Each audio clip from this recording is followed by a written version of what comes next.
할렐루야. 주의 이름으로 여러분 한 분 한 분을 축복합니다. 환영합니다. 또 영상으로 함께 예배하시는 모든 분들에게도 동일한 은혜가 임하길 간구합니다. 지난주에 은혜 가운데 마리아 행전이 잘 끝났습니다. 집회는 끝났지만 마리아들의 기도는 이제부터 시작입니다. 우리가 1년 내내 이제 앞으로 우리 가정과 또 교회와 나라와 또 열방을 품고 하나님 앞에 평강을 간구하며 긍휼과 은혜에 힘입어 중보의 자리로 나아가기로 결단한 것이 바로 지난 마리아 행전이었고요. 이제 그것이 시작이 되었습니다. 마리아 행전을 이렇게 준비하면서 늘 경험하는 것은 정말 믿음의 공동체가 다 함께 모여서 하나님의 이름을 부르며 그렇게 부르짖고 간구한다는 것이 얼마나 큰 힘이요 능력이요 우리에게 큰 위로와 격려가 되는지 모르겠다는 그런 것입니다. 16년 동안 마리아 행전을 진행하면서 개인적으로 정말 감사한 거는 매년마다 하나님께서 큐티 말씀을 통해서 저희들이 기도할 방향과 그 주제를 늘 가르쳐 주시고 우리가 왜 이게 올해 우리에게 주시는 것이지? 라고 이렇게 의문을 한 것이 끝나기도 전에 주님은 우리에게 왜 이 기도가 필요한지를 알려주시는 놀라우신 하나님이라는 것을 매년 경험한다는 것입니다. 그리고 그 한 마리아 행전에 여인들이 모여 함께 기도하기 위해서 정말 1년 전부터 그것을 준비하며 중보하며 또 그것이 열리기까지 또 열리는 그 시간마다 수많은 마리아들의 수고와 노고 또 봉사와 섬김, 그 발걸음들 이런 것들이 다 모여서 그렇게 하나님께 올려드리는 그 기도의 그 잔치가 또 그 기도의 그 겟세마네 동산이 미스바 광야가 이루어지고 있다는 것을 매년 이렇게 바라보면서 저는 감격하지 않을 수가 없습니다. 올해도 어김없이 하나님 하셨습니다. 너무나 놀라우시고 아름다우신 하나님이십니다. 라는 고백을 할 수밖에 없었습니다. 우리 그 하나님께 영광의 박수 한번 보내드렸습니다. 주님이 하셨습니다. 지난주 수요일날 드디어 민수기가 끝났고요. 참 그것도 참 의의가 있어요. 민수기가 마리아 행전이 시작되는 날 36장으로 끝난 거 아십니까?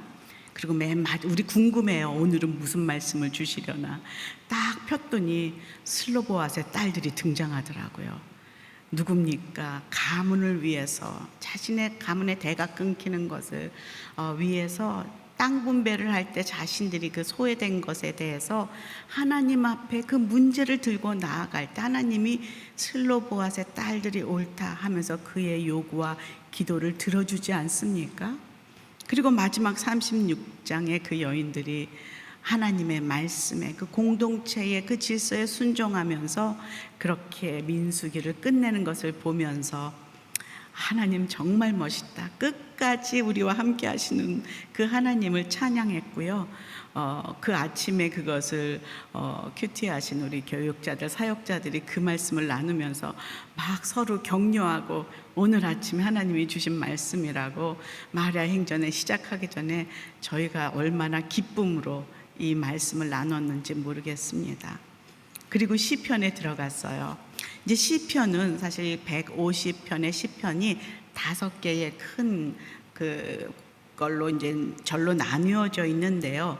지금 크게 1권은 시편 1편에서 41편, 또 2권은 42편에서 72편, 또 3권은 73편에서 89편, 4권은 90에서 106, 5권은 107에서 150. 외우지 않아도 돼요. 그냥 그렇게 5개로 나뉘어져 있다. 그렇게 기억하시면 되겠습니다.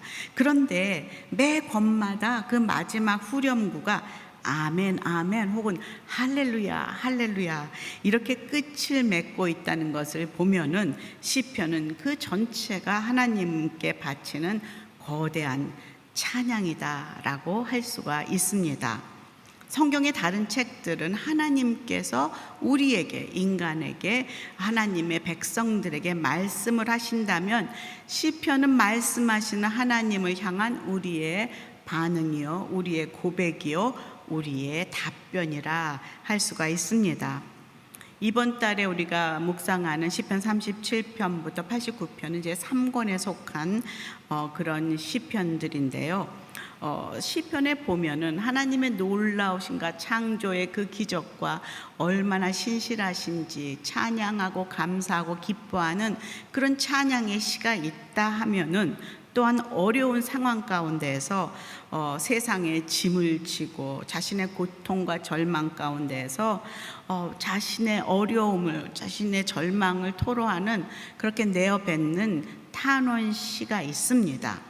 그래서 정말 많은 시편에는 그렇게 찬양시와 호소하는 탄원시, 이렇게 많은 시들이 있고요. 특별히 호소로, 탄원시로 시작했지만 결국 하나님을 찬양하는 그런 모습으로 끝을 맺는 많은 시편들이 있습니다. 오늘 시편 77편도 오늘의 큐티 말씀입니다. 저희가 다시 말씀으로 돌아와서 영적인 깊은 침체의 골짜기에서 고통을 호소하면서 하나님께 나아가는 기도, 탄원시다라고 말씀할 수 있습니다. 사실 저는 영화를 보더라도 해피엔딩이면 아니면 잘 안 봅니다. 마음이 안 좋아서 늘 물어보죠. 해피엔딩이야? 그럼 그렇다 그러면 이제 보는데요.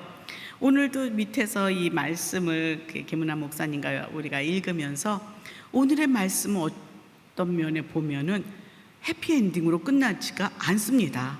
끝까지 고통하고 고난의 그 하는 모습으로 끝납니다. 그래서 새드 엔딩 같지만 기다리십시오. 해피엔딩이 또 기다리고 있다는 것입니다. 자, 오늘 본문 제목은 인생의 어두운 밤에 하나님을 찾는 성도다. 너무나 두려우지 않습니까? 고통의 그 밤에 드리는 하나님을 향한 기도예요. 시편 중에 찬양시가 많을까요? 탄원시가 많을까요? 아리송하지요? 전체로 그걸 세어보면 탄원시가 더 많다는 것을 우리가 알 수가 있습니다. 시편 23편처럼 여호와가 나의 목자시니 부족함이 없다. 사망의 음침한 골짜기를 갈지라도 내가 두렵지 않다. 주님께서 나와 함께 하시니 내가 놀라지 않는다. 내 잔이 넘친다. 이렇게 다윗의 씩씩한 믿음의 고백이 우리를 격려하고 또 나의 영을 새롭게 하고 살리고 하는 것을 경험하곤 하지만, 오늘 시편처럼 77편처럼 환난과 고통 가운데서 하나님을 향해 부르짖으며 그 앞에서 침묵하신 하나님을 마주하면서 애통하는 그런 하나님의 임재를 놓치는 이런 고통의 시가 종종 우리에게는 큰 위로가 되기도 한다는 것이죠. 이 사람도 이랬구나. 어머, 어쩜 내 마음 같은가. 하나님이 안 보이네. 하나님이 사라졌네. 이러면서 어려워하는 우리의 마음을 대변하는 탄원시들이 시편에는 많이 등장합니다.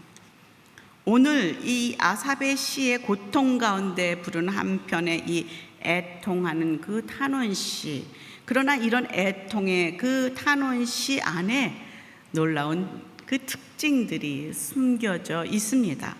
첫 번째로 무엇이 특징인가요? 그는 정말 고통스러워도 고통스러운 가운데서도 하나님을 찾고 있다라는 것입니다. 1절 함께 읽어보겠습니다. 시작. 내가 하나님께 도와달라고 부르짖었습니다. 내 목소리로 하나님께 내 말을 들어달라고 부르짖었습니다. 그랬더니 내게 귀를 기울이셨습니다.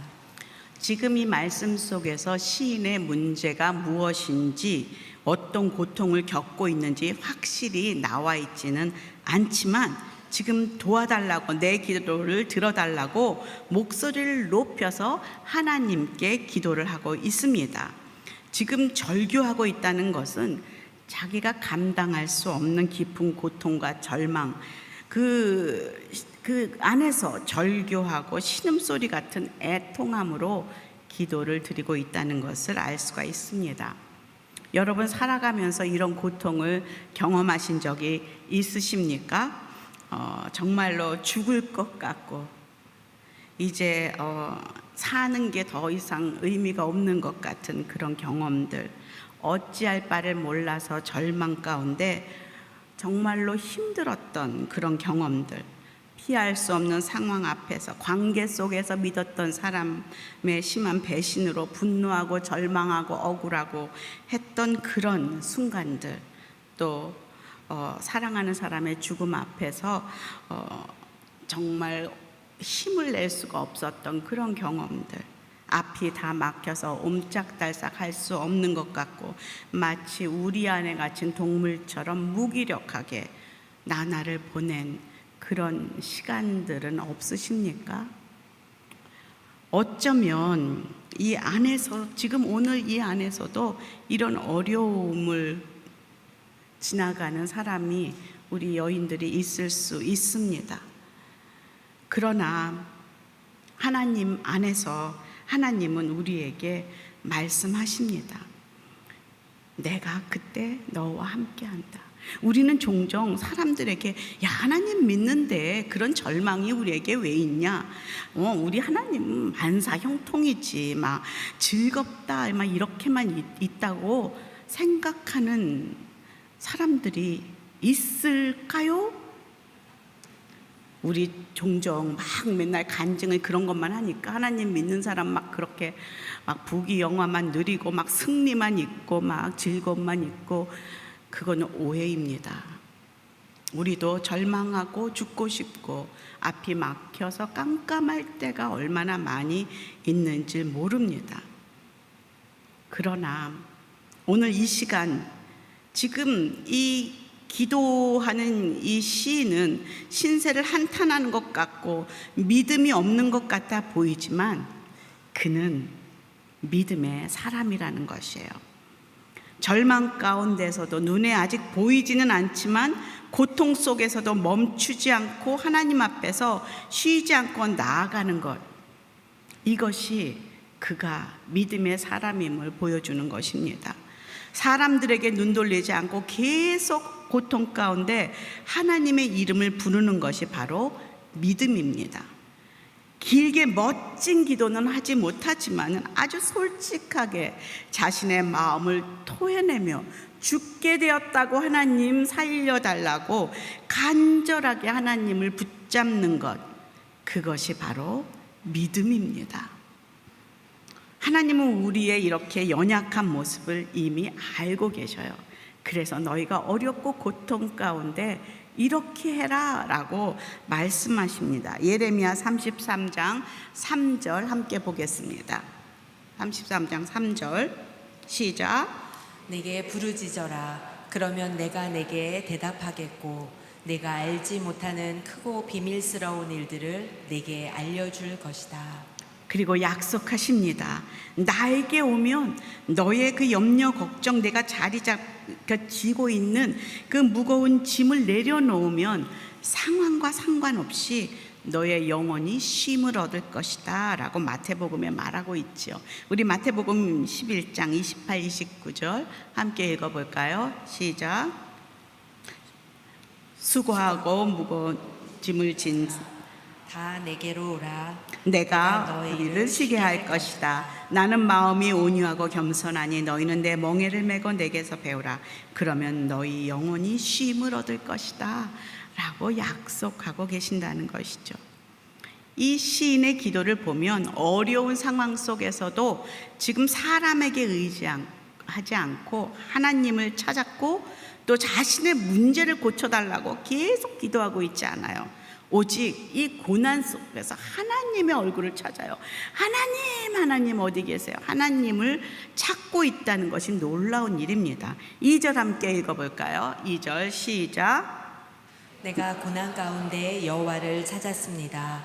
밤새도록 지치지 않고 손을 뻗었고 내 영혼은 위로받기조차 거절했습니다. 아멘. 나의 영혼이 너무나 공고해서 사람들의 어떤 위로도 힘이 되지 않습니다. 도움이 되지 못한다 고백합니다. 모든 게 잘 될 거야 이렇게 옆에서 말하는 사람들의 그것이 위로가 내 영혼에 위로가 되지 못한다라고 말하고 있습니다. 우리는 경험합니다. 내 영혼이, 내 마음이 너무 힘들면 사람들을 향하여서도 마음을 닫게 됩니다. 아이를 잃어본 그런 경험이 있는 엄마는 누구도 위로가 되지 않습니다. 다만 그 아이를 잃어본 경험이 있는 사람이 와서 위로하며 함께 슬픔을 나눌 때 마음이 조금 열리게 됩니다. 우리는 우리가 경험한 그 절망, 고통 이런 것들에서 하나님을 붙들고 나온 그 경험들을 가지고 동일한 어두움 속에서 이렇게 고통하며 하나님을 부르는 사람들에게 찾아가 나의 경험을 공유하고 이렇게 한 발 한 발 손을 잡고 나오기를 함께 위로할 때 그것이 그들에게 위로가 되지. 하나님을 믿는다는데 왜 그렇게 너는 맨날 걱정하고 염려하고 절망하고 이렇게 가라앉아 있느냐. 정죄함이 아니요, 자신도 그런 연약한 사람임을 고백하며 하나님을 그 가운데서 만난 것을 고백하며 나아갈 때 문을 열기 시작하고 위로가 됩니다. 그런데 하나님에게 삐진 사람들이 있습니다. 하나님에게 삐진 게 뭔지 아시죠? 하나님 말 더 이상 듣고 싶지도 않고, 교회도 막 순식구도 그만, 하나님은 이제 그만, 이렇게 하나님에게 삐져 있어요. 그럼 하나님이 아무리 위로를 주고자 해도 마음이 닫혀 있기에 어떤 것도 위로가 되지 못하는 그런 영혼들도 우리 주변에는 많이 있다는 것을 알게 됩니다. 그러나 우리는 알아야 됩니다. 우리의 아픈 영혼, 상처받은 영혼, 절망한 영혼을 낫게 하시고 쉼을 주실 분은 세상엔 아무도 없습니다. 하나님밖에는 없다는 것을 우리는 놓치면 안 된다는 것이죠. 이 시인은 그것을 알고 있었어요. 그래서 밤에 잠도 안 자고 하나님을 향해서 지금 외치고 있는데 믿음이 막 흔들립니다. 그래서 공고합니다. 잠도 안 옵니다. 그래서 이렇게 고백합니다. 3절 4절 함께 읽어볼까요? 시작. 나는 주를 생각하면서 속상해했습니다. 원망할 수밖에 없었고 내 영이 어쩔 줄 몰랐습니다. 주께서 눈을 감지도 못하게 하시니 너무 괴로워서 말도 못하겠습니다. 여기서 주를 생각한다, 기억한다 하는 것은 하나님이 그동안 베풀어 주신 은혜, 함께했던 그의 임재를 기억한다라는 것을 의미합니다. 그렇기에 지금 하나님의 임재가 떠난 것 같은 자신의 그 처지가 너무 비참하고 침묵하신 하나님 앞에서 영혼이 불안하고 힘들다 이렇게 고백합니다. 그리고 하나님을 기억하고 있지만 이 내면의 괴로움이 너무 커서 지금 어쩔 줄 몰라 하는 그런 시인의 상태입니다. 여기서 셀라 이런 것은 그렇게 큰 의미가 아니라 잠시 멈추고 묵상하라, 쉬라 이런 퍼즐을 두고 있는 그런 단어입니다. 친한 여성 사역자 한 분이 오래전에 눈물로 어려움을 호소한 기억이 있습니다. 왜 울어? 왜 그래? 뭐가 힘들어? 그렇게 물어봤더니 요새 하나님의 임재가 느껴지지 않는다. 그런 고백을 하면서 울고 있습니다. 늘 말씀 속에서 그 하나님과 아이들 어릴 때부터 기도하며 그렇게 친밀하게 지냈던 하나님, 그래서 하나님이 너무 좋아서 신학도 하고 이렇게 교육자도 되고 너무나 이제 하나님의 사역을 열심히 하고 있는데 어느 날부터 그 친밀했던 하나님의 임재가 느껴지지 않아서 너무 고통스럽다. 사역을 하고 있는데 너무 열심히 봉사하고 있는데 하나님은 느껴지지 않는다라는 그 절망 가운데 고통하고 있는 것을 보았습니다. 이 친밀한 관계를 늘 누리다가 하나님의 임재가 사라진 것을 보며 고통하는 성경의 인물 한 사람이 있죠. 누구입니까? 바로 다윗입니다. 다윗의 평생 소원은 하나님의 임재 가운데 살고자 하는 것이었습니다. 시편 27편 4절에 한번 보면 이렇게 다윗은 고백합니다. 한번 읽어볼까요? 시작.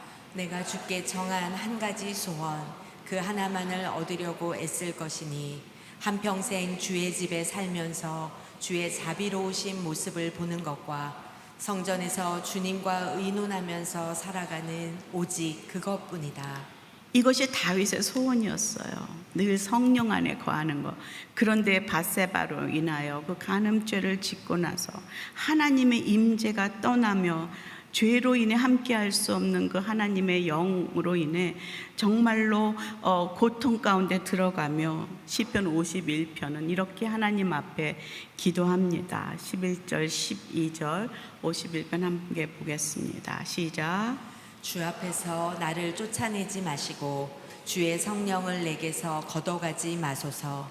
주의 구원의 기쁨을 내게 회복시켜 주시고 주의 자유로운 영으로 나를 붙들어 주소서. 우리 이거 찬양도 하잖아요. 주의 영을 주님 앞에서 나를 회복시키시고 하는 그런 찬양이, 이 다윗이 그 죄로 인하여 하나님의 그 임재를 놓쳤을 때 하나님 앞에서 탄원하며 드리는 그 고통의 시라는 거예요.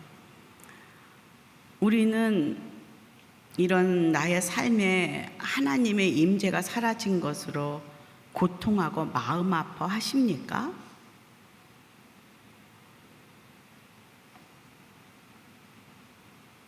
얼굴들을 잘 모르겠네요. 고통하고 계시는지. 만약에 며칠 동안 하나님을 안 만나도, 몇 달 동안 성경의 말씀을 안 읽어도, 기도를 안 해도 마음이 평안하고 하나님의 임재가 있어도 그만 없어도 그만 그런 생각이 든다면은 우리는 지금 믿음으로 살고 있지 않다는 것을 의미합니다. 저도 얼마든지 믿음을 놓고 하나님의 임재가 없어도 사역도 하고 봉사도 하고 다 할 수 있습니다. 그런데 이 믿음을 놓치면 저는 그럼에도 평안하게 남들에게 칭찬을 받으며 사역을 할 수 있는 그런 존재라는 거예요. 그러나 이 시인은 지금 그것이 너무 고통스러워 탄원시를 올리고 있습니다. 저는 그 사역자가 하나님 앞에 울면서 고통하는 것이 그게 얼마나 아름다운지 모르겠어요. 하나님이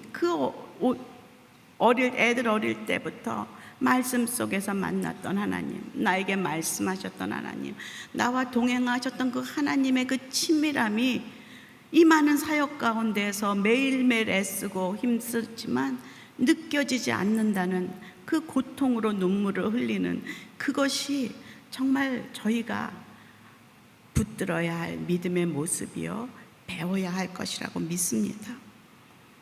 오늘 이 자리에 어두운 영혼을 지나간 분이 계시다면, 혹은 하나님의 임재가 느껴지지 않는 분이 계시다면은 오늘 말씀 가운데 그 성령 안에 충만히 거하고 살아계신 하나님을 만나는 큰 은혜가 임하기를 주님의 이름으로 축원합니다.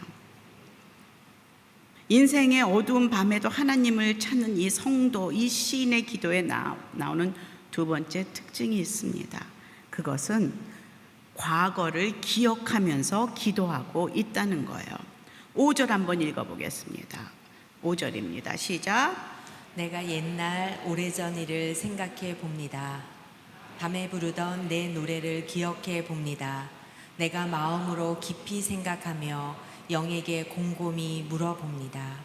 우리는 어려운 일이 닥치면 별별 생각을 다 하게 됩니다. 왜 이런 일이 나에게 일어났을까? 혹시 내가 그때 이렇게 했다면 상황이 달라졌을까? 막 계속 혼자서 궁리하고 상상하고 요즘 막 입을 킥하고 뭐 이러면서 하는 우리의 모습을 압니다. 그리고 하나님께 묻습니다. 아주 솔직하게 하나님께 질문합니다. 7절에서 마지막 절 9절까지입니다. 그 질문을 보겠습니다. 시작.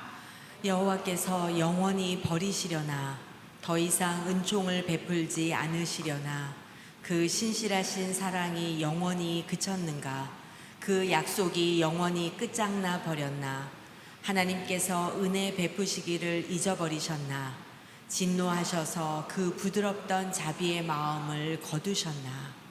지금 계속 자신이 경험한 하나님이 사라진 것에 대해서 궁리하며 묵상하며 또 씹고 또 씹고 거듭 씹으며 하나님이 이러셨나 저러셨나 왜 이러시나 왜 안 나타나시나 왜 나의 기도를 들으시는가 왜 들으시지 않으시는가 왜 이 상황은 이렇게 어려운 것인가 많은 질문들을 하고 있습니다.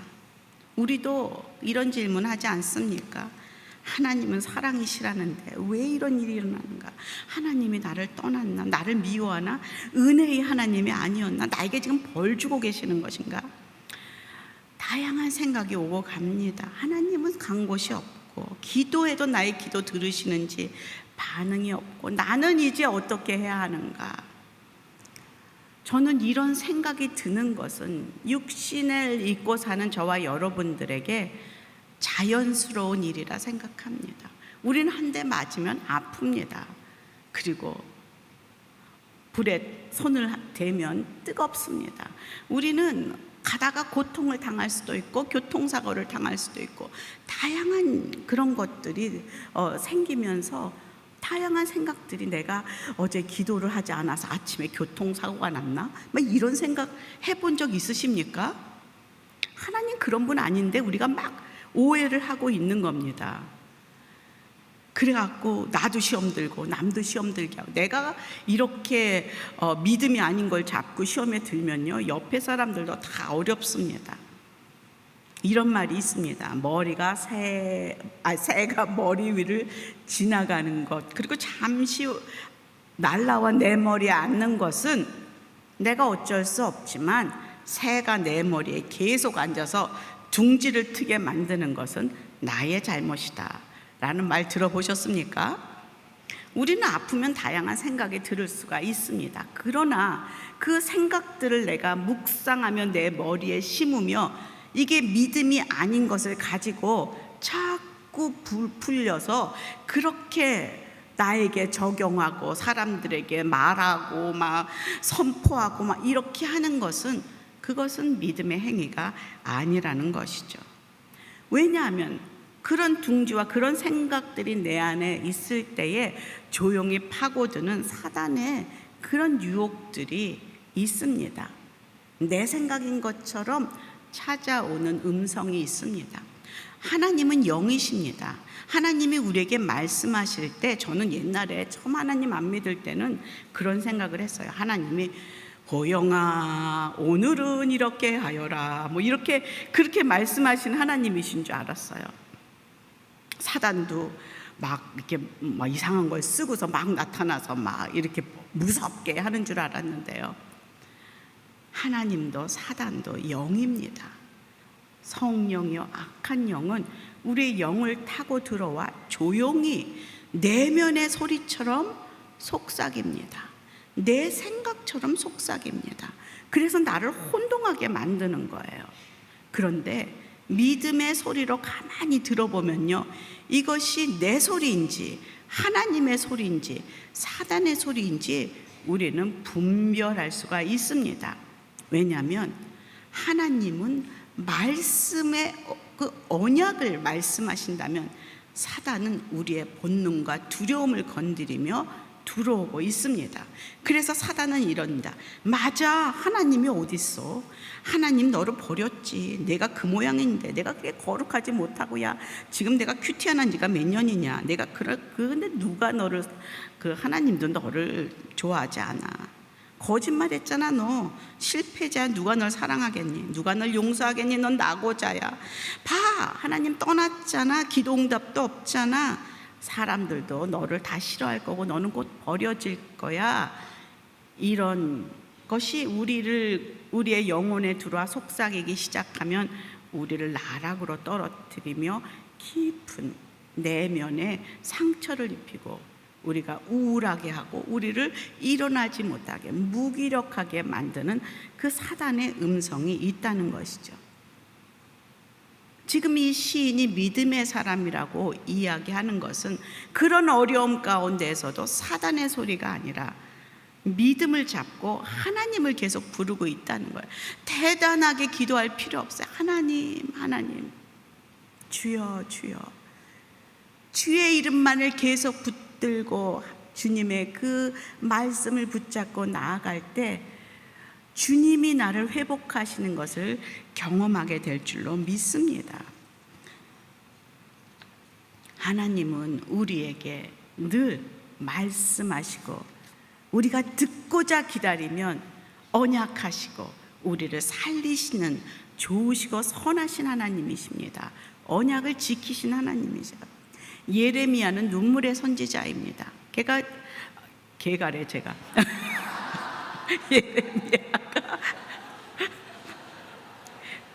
예레미야가 그 바벨론에게 그 유다가 잡혀갈 것이라고 얼마나 외쳤습니까? 아무도 듣지 않았어요. 그리고 오히려 그를 미치광이 취급하고 때리고 감옥에 가두고, 그래서 그냥 울고, 그런데 결국은 바벨론에 의해 남유다가 멸망당하지 않습니까? 그러니 그 사람들이 내 눈앞에서 잡혀가고 죽임을 당하고 정말로 이 부모들이 애를 놓고 찔려 죽어가는 그런 모습을 바라보며 예레미야는 눈물을 흘리며 울 수밖에 없습니다. 그래서 예레미야가 눈물의 선지자 아닙니까? 그런데 예레미야 애가에서 이제 예레미야가 이 멸망을 바라보며 이제 그 울고 우는 그런 모습으로 시작이 됩니다. 그런데 그가 무엇을 시작하기 시작합니까? 하나님을 기억하기 시작합니다. 내 하나님은 어떤 하나님이셨는가? 현실적으로는 이미 이루어졌어요. 바벨론의 포로로 다 끌려갔어요. 아무것도 변한 거 없어요. 그러나 그 모든 과정 가운데 그 포로의 모든 과정이 하나님의 뜻 안에 있다는 것, 오래전 애굽에서 노예로 있을 때 그들을 구출하시고 이끌어내신 그 하나님의 긍휼과 사랑을 기억하기 시작합니다. 반드시 자신의 백성들을 회복시킬 것이라는 믿음이 생기자 예레미야는 아무것도 변함이 없어도 노래할 수 있게 됩니다. 예레미야서 애가 3장 22절에서 25절 한번 보겠습니다. 시작. 여호와의 인내하심이 끝이 없는 것은 그분의 긍휼하심이 끝이 없기 때문입니다. 그것들이 아침마다 새롭고 주의 신실하심이 큽니다. 내 영혼이 말한다. 여호와는 내 유산이시니 내가 주를 기다립니다. 그분을 기다리는 사람과 찾는 사람에게 여호와께서는 선하십니다. 아멘. 우리가 너무나 신나게 막 아침에 부르는 찬양이잖아요. 주의 인자는 끝이 없고 주의 자비는 무궁하며 아침마다 새롭고 늘 새로우니 주의 성실이 큼이라 성실하신 주님. 이게 그렇게 쉬운 찬양이 아니라는 거예요. 그런 고통 속에서 민족의 멸망과 이 환난 속에서 믿음을 붙잡았기에 부르는 노래라는 것이죠. 우리에게도 긴 고난 가운데 들어갈 때 그 시간을 버티고 다시 일어날 수 있기 위해서는 반드시 붙들고 기도해야 하는, 붙잡아야 하는 언약의 말씀, 나랑 주님과 맺고 있던 그 친밀한 관계와 대화들, 추억들, 이런 것들이 필요합니다. 마치 기름을 한 방울 한 방울 짜듯이 우리가 하나님과 매일매일 예배 가운데, 기도 가운데 맺었던 그런 대화와 관계들, 이런 것들이 여러분의 그 기름이 됩니다.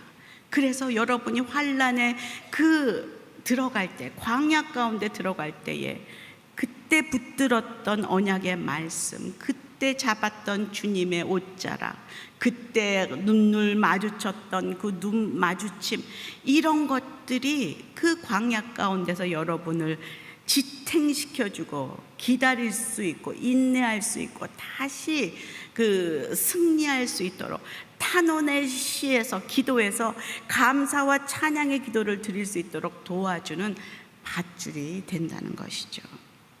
여러분은 어떤 추억이 있습니까? 어떤 말씀이 있습니까?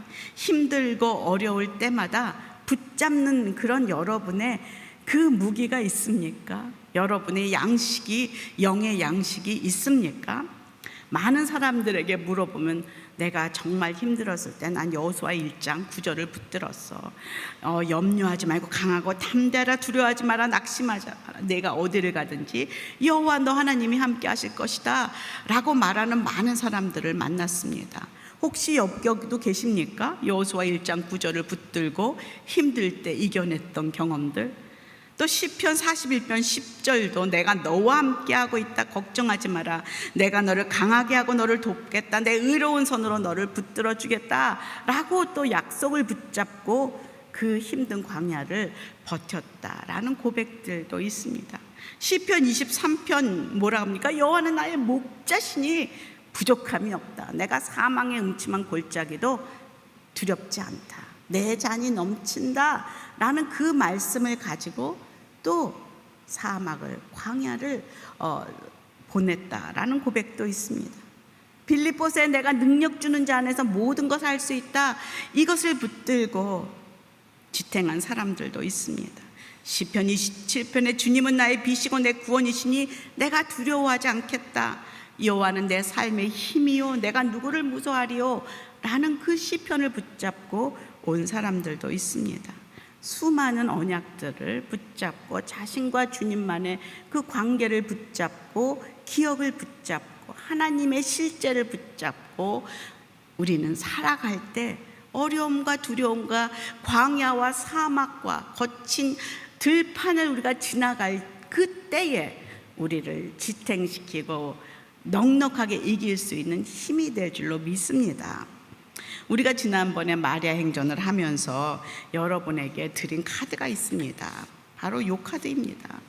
기억하십니까? 이거 냉장고에도 붙이고 그리고 현관에도 붙이고 하고 마지막 날 여러분에게 드렸던 이 카드가요, 바로 우리가 1년 동안 이제 평강의 복을 누리며 내 마음의 평강을 지키기 위해서 우리가 이 말씀을 붙잡읍시다 라고 여러분에게 드렸던 이유는 바로 이것입니다. 여러분이 힘들고 어렵고 평강을 잃을 일이 수십, 수백, 수천 개가 매일매일 우리의 삶 가운데 나타납니다. 우리를 치고 들어옵니다. 그때 사단의 소리를 듣지 말고 하나님이 주신 것 아무것도 염려하지 말고 다만 모든 일에 기도와 간구로 너희 구할 것을 감사함으로 하나님께 아뢰라. 그리하면 모든 지각에 뛰어난 하나님의 평강이 그리스도 예수 안에서 너의 마음과 생각을 지키시리라. 염려 걱정을 붙들지 말고 그것을 내려놓고 모든 일에 뭐로? 기도와 간구로. 그리고 거기에 중요한 게 뭐예요? 뭐로 쌓아야 돼요? 감사함으로. 감사가 쉽게 나옵니까? 그럼에도 불구하고 말씀에 감사를 하셔서 순종하고 감사함으로 하나님 앞에 나아갈 때 모든 지각에 뛰어난 하나님의 평강이 우리의 생각과 우리의 마음을 지켜주신다라고 약속하신 이 말씀을 붙잡으라고 드린 것입니다. 아멘. 1년 동안 이 말씀을 붙잡고 가십시오. 이거 오늘 제가 몇 개나 남았나 그래서 한 30개 정도 오늘 중보기도 써내시는 분들에게 선물로 드리려고 그래요. 왜냐하면 기도 제목들이 있으신 분들에게 우리가 이것을 드리면서 여러분 이거를 냉장고에도 붙여놓고 두 번째 받으시면 저는 현관에 붙여놨어요. 오늘도 나오면서 현관문에 내 눈앞에 딱 이게 들어가도록 붙여놓고서 평강의 복 이러고서 나왔습니다. 감사, 이것을 하라고 이걸 드린 거예요. 사단의 소리를 듣도록 내 마음을 내주지 마십시오. 아멘. 하나님도요, 예수님도요, 공생애를 시작하기 전에 그 공생애 시작하기 전에 그 세례 받으시고 그리고선 그 다음에 무슨 일이 있었냐면 광야로 들어가십니다. 40주야로 줄이며 그렇게 금식하시면서 그 광야에서 사단의 마귀의 유혹을 받으시 받지 않으십니까? 그런데 예수님이 그곳에 들어가기 전에 세례를 받으시고 잡으신 말씀이 있어요. 하나님께서 특별히 들려주신 말씀이 있어요. 마태복음 3장 17절, 4장 1절 함께 읽어볼까요? 시작. 그리고 하늘에서 소리가 들려왔습니다. 이는 내가 사랑하는 아들이다. 내가 그를 매우 기뻐한다. 그 후 예수께서 성령에 이끌려 광야로 가셔서 마귀에게 시험을 받으셨습니다. 아멘. 저는 그때 이것을 한번 큐티할 때 정말 하나님께 감사했어요. 예수님이 광야로 들어가시며 우리처럼 동일하게 마귀의 시험을 받으셨을 때 하나님이 붙잡을 음성을 주셨구나. 너는 내 사랑하는 자요, 내 기뻐하는 자라. 너는 내 아들이다 라는 그 정체성과 하나님의 사랑을 부어주시고 광야 가운데 들어가게 하시는 하나님을, 그 사랑을 너무 감사해서 저는 그때 큰 은혜를 받았습니다. 근데 저도 마찬가지예요. 제가 절망에 들어갈까요, 안 들어갈까요?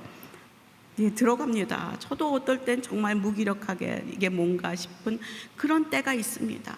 자녀와의 그 삶 속에서, 또 이웃의 삶 속에서, 또 우리의 삶 속에서 정말 우리를 낙심하게 하는 많은 사건들이 일어날 때, 나라를 봐도 그렇고, 저 자신은요, 내가 실망하고 낙심할 때 이렇게 사단이 주는 유혹이 늘 있어요. 하나님이 너를, 네가 이렇게 자꾸 낙심하고 넘어지는데 너를 사랑하겠냐? 내가 봐도 힘들다, 이런 생각이 들어와요. 왜냐하면 동일한 곳에서 자꾸 넘어지니까 그런 생각이 들 때가 있다는 것이죠. 그때 제가 그 기도할 때 오래전에 하나님이 주신 음성이 있어요.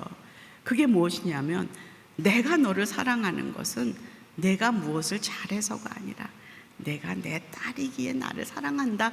그 말씀을 한번 기도 가운데 내면의 목소리로, 아까도 얘기했잖아요. 호영아 이렇게 말하지 않고 하나님의 성령의 음성은 내 목소리처럼 들리거든요. 내면에서 들려요. 그래서 호영아 뭐 이렇게 말하지 않고 아주 내가 나에게 말하는 것처럼, 내가 너를 사랑한다. 너는 내 딸이다. 너는 내 것이다. 이 내면의 음성으로 하나님은 우리에게 말씀하세요. 말씀으로 말씀하세요. 그때 그것이 하나님 말씀임을 알았을 때 우리는 거기서 고꾸라집니다. 그리고 다시 힘을 얻습니다. 그 말씀 때문에 다시 일어나거든요. 그 경험을 가진 사람은 그것을 늘 기억합니다. 지금도 넘어지고 또 그럴 때마다 그때를 기억합니다. 그래, 사단아 물러가라. 예전에 하나님께서 나에게 주셨던 그 말씀이 지금도 유효하다. 나는 아직도 하나님의 사랑하는 딸이요, 내가 잘해서가 아니라 내가 죄인 되었을 때 먼저 나를 찾아오셔서 나를 구원하시고 사랑하신 하나님의 은혜로, 그 사랑으로 내가 살고 있다 하면서 나의 그 성경적인 그 자아상과 정체성을 다시 회복하게 되는 것이죠. 그리고 다시 일어나게 됩니다. 이 시인도 마찬가지예요. 지금 그것을 고백하고 있어요. 오늘은 지금 여기서 끝나요. 9절에서 계속 질문하면서 막 자신의 생각을 막 이렇게 하지만 내일 큐티 속에서 여러분 기대하십시오. 지금 이 시인이 무엇을 붙잡고 이 광야의 이 탄원의 시에서 감사와 찬양의 시로 바뀌는지 잠시 우리가 먼저 다음 장을 이렇게 들춰본다면, 시편 77편 10절에서 12절, 내일의 큐티에서 시인을 만나보도록 하겠습니다. 오늘은 9절까지였거든요. 한번 10절부터 12절 시작. 그러고 나서 나는 말했습니다. 내가 정말 연약하기 짝이 없구나. 지극히 높으신 분의 오른손에 붙잡혀 있을 때를 기억해보자. 여호와께서 하신 일들을 내가 기억하겠습니다. 내가 정말 오래전에 주께서 하신 기적들을 기억해 내겠습니다. 내가 또한 주의 모든 일들을 깊이 생각하고 주께서 하신 일들을 말하겠습니다. 아멘. 지금 시인은 곧 깨닫게 됩니다. 하나님께서 얼마나 위대하신, 전능하신 분이신지를, 통치자이신지를, 그가 이 천지를 창조하신 창조주이심을 다시 기억하며 하나님을 붙잡습니다. 그분을 신뢰합니다. 자신들을 애굽에서 건져내신 그 하나님의 놀라운 그 능력, 그 사랑, 은혜, 홍해를 가르셨던 그 기적의 현장, 자신들이 그 홍해를 건넌 후에 그렇게 하나님을 예배하며 찬양했던 그 예배, 이런 것들을 기억합니다. 그러면서 이 탄원의 노래가 감사의 찬양으로 바뀌게 된다는 것이죠. 그리고서는 하나님을 바라보고 그의 애통은 멈추게 됩니다.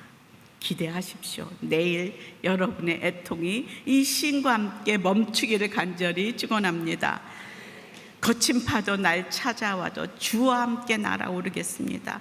폭풍 가운데에서도 나의 영혼은 잠잠하게 주님만을 바라보겠습니다 라고 이 시를 졌던, 노래했던 사람도 바로 그 폭풍 속에서 하나님을 만났던 사람입니다. 지난주 목요일 날 마례행전 둘째 날 강사하셨던 정갑신 목사님이 마지막에 우리에게 짧은 기도 선언문을 함께 읽도록 이렇게 하셨습니다. 사실 그 정갑신 목사님은 딸로 인해서 정말 어려운 과정을 겪었다는 그런 간증도 해주셨고, 교회 재정 때문에 정말 죽고 싶을 정도로 힘들었던 그런 일들, 그리고 지금 5년 전에 혈액암을 앓으면서 지금 거의 죽게 됐을 때 교회를 사임하고자 했을 때 그 장로님들이 그걸 막았습니다. 사임하지 마시고 함께 가시자고. 근데 너무 몸이 고통스러워서 택한 것이 바로 항암을 끊는 거였다고 합니다. 그래서 항암을 끊고 다시 몸이 조금씩 회복이 되면서 지금까지 사역을 하고 계신다는 그런 것을 제가 알고 있습니다. 지금 그 암을 가지고 있지만 그 평안하고 쉼을 가질 수 있다는 것은 그가 그동안 살아오면서 경험하신 하나님 때문이라 고백하고 있습니다. 그래서 매일 아침 여러 가지 오늘 좀 몸이 아프면 문제가 있는가, 뭐 또 오늘 또 뭐 이게 생기면 우리 안에 문득 드는 생각들이 있잖아요. 그때마다 이것을 매일매일 읽고 계신다고, 붙여놓고 읽고 계신다는 그 이야기를 지난 우리 목요일 날 들었는데요. 제가 그것을 가져와서 한번 다시 우리 모든 사람이 읽었으면 좋겠다라는 생각이 들어서 갖고 왔어요. 저희에게도 큰 도움이 될 것이라 저는 믿습니다. 이것이 믿음입니다. 함께 큰 소리로 읽어볼까요? 시작. 주님은 항상 오르시다. 주님은 항상 선하시다. 주님은 모든 걸 아신다, 보신다, 이루신다. 주님은 이미 다 이루셨다. 따라서 나는 다 이루신 그 은혜가 이미 나에게 쏟아졌다는 사실을 단지 다시 발견하고 다시 일깨우면 된다. 나는 내일을 염려하지만 내가 오늘 만나는 나의 주님은 나의 내일로부터 오셨다. 다른 수없이 많은 가능성들을 두고 지금 예배하며 주님을 찾고 있는 나의 현존에는, 지금까지 나를 인도하신 하나님의 이끄심에는 단 하나의 오차도 없었다는 증거가 있고, 동시에 앞으로도 그렇게 인도하실 거라는 약속이 있다. 아멘. 이거는 목사님의 스타일로, 목사님이 믿음으로 쓰신 그런 기도문입니다. 저는 오늘 이 말씀을 묵상하면서 몇 가지 묵상 포인트를 준비하면서요, 나도 이런 걸 한번 써보면 어떨까. 내가 힘들고 어렵고 그런 엉뚱한 믿음이 아닌 생각이 불쑥불쑥 들어올 때 내가 써놓고 다시 봐야 할 진리의 하나님, 내가 만난 하나님은, 나를 이 평생 동안 인도하셨던 하나님은 어떤 하나님이셨는가, 그것을 구체적으로 각자 좀 써보면 어떨까라는 생각을 해보았습니다. 한번 묵상 포인트 제가 몇 가지를 이렇게 기록해 보았는데요. 첫 번째로 내가 처음 하나님을 만났을 때의 그 감동 기억하고 추억하는 거, 그때 참 얼마나 좋았는가, 정말 주님만 있으면 됩니다 라고 고백했던, 저는 기억해요. 하나님, 저는 시집 안 가고 내가 시집 가서 주님과 멀어지면 시집 안 가겠어요. 그렇게 기도했던 그 기도가요, 지금도 생각난다니까. 제가 70이 다 됐는데 제가 그 10대 후반에 했던 기도였는데요, 그것이 제가 이렇게 하나님을 놓치고 그랬을 때 얼마나 내가 멀리 왔는가라는 것을 기억합니다. 그것을 늘 추억하고 기억하는 것, 그리고 요즘 나의 상황을 솔직하게 한번 기도의 문, 그 시로, 탄원시로, 감사의 시로 한번 써보는 그런 것은 어떤가. 그리고 우리 정갑신 목사님처럼 이 어두운 밤을 지날 때 내게 힘을 줄 수 있는 믿음의 기도문을 써보는 것은 어떤가, 그런 생각을, 묵상을 좀 해보고요. 또 주변의 인생의 어두움을 지나고 있는 사람을 위해 우리가 어떻게 중보하고 신방하고 위로하고 격려할 것인가, 이런 묵상 포인트를 좀 생각해 보았습니다. 아멘.